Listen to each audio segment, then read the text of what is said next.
लड़ाई में सीमा पर अपनी शहादत दी है। मैं उन्हें सैल्यूट करता हूँ, उन्हें श्रद्धा का सुमन अर्पित करते हुए श्रद्धांजलि देता हूँ और उनके परिवार जिनको काफ़ी आघात पहुँचा है उनको ये कामना करता हूँ कि उनको यह चीज़ बर्दाश्त करने की साहस पैदा हो। हमारा देश हमेशा बहादुरी के साथ लड़ते रहा और दुश्मनों का जवाब देते रहा।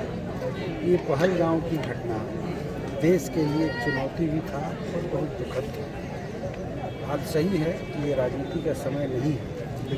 बिल्कुल हम लोग 100 श्रद्धांजलि सभा में अपने एक जवान को सलामी देने के लिए यहाँ पहुँचे हुए हैं, लेकिन इतना ज़रूर कहेंगे कि सरकार ने अमेरिका के सामने जो घुटना टेका उसके दबाव में आकर सीज़फायर की घोषणा की, ये बिल्कुल अमेरिका की हस्तक्षेप बर्दाश्त करने लायक नहीं है। यह देश के लिए सम्मान की बात नहीं है। आज तक भारत, पाकिस्तान या किसी भी पड़ोसी देशों के साथ जो कोई मसला होता था, शिमला समझौता हमारे देश में ऑलरेडी हो चुका था कि द्विपक्षीय वार्ता के जरिए इसका निदान किया जाएगा। इसमें किसी तीसरे का हस्तक्षेप की आवश्यकता नहीं थी। और इसके पहले भी जो युद्ध हुआ था भारत पाकिस्तान का, जब बांग्लादेश का विभाजन हुआ, उस समय भी इंदिरा गांधी ने अमेरिकी हस्तक्षेप को बर्दाश्त नहीं किया, जबकि अमेरिका ने धमकी देकर 7वां बेड़ा तक भेज दिया था। उन्होंने कहा कि उसका 7वां नहीं 8वां भी भेज दीजिए, लेकिन हम पीछे हटने वाले नहीं हैं। तो देश की शान तो यही है, लेकिन हमारी सरकार ने जो घोषणा की है उनके दबाव में आकर मैं समझता हूँ यह गलत है। और देखिए, युद्ध में तो किसान मजदूर के बेटा ही सीमा पर गए हुए हैं, वही मरते हैं, वही लड़ते हैं।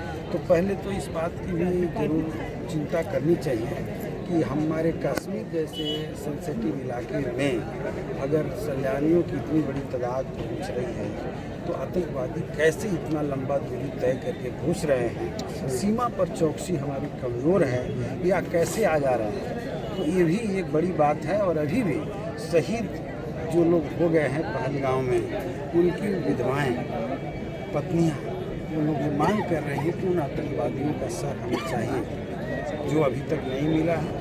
तो मैं समझता हूँ कि अभी सरकार ने जो निर्णय लिया, इससे देश के अंदर पूरा देश एक साथ था, पूरा विपक्ष साथ। एक सवाल है सर, कल मोदी जी आए थे देश को संबोधित करने के लिए, उन्होंने स्पष्ट किया कि अमेरिका या किसी के दावा में हम काम नहीं किए हैं, पाकिस्तान के कहने। उनके पूरे वक्तव्य को हमने सुना, उन्होंने अमेरिका का नाम तक नहीं लिया, और मैं कह रहा हूँ कश्मीर का नाम तक नहीं लिया।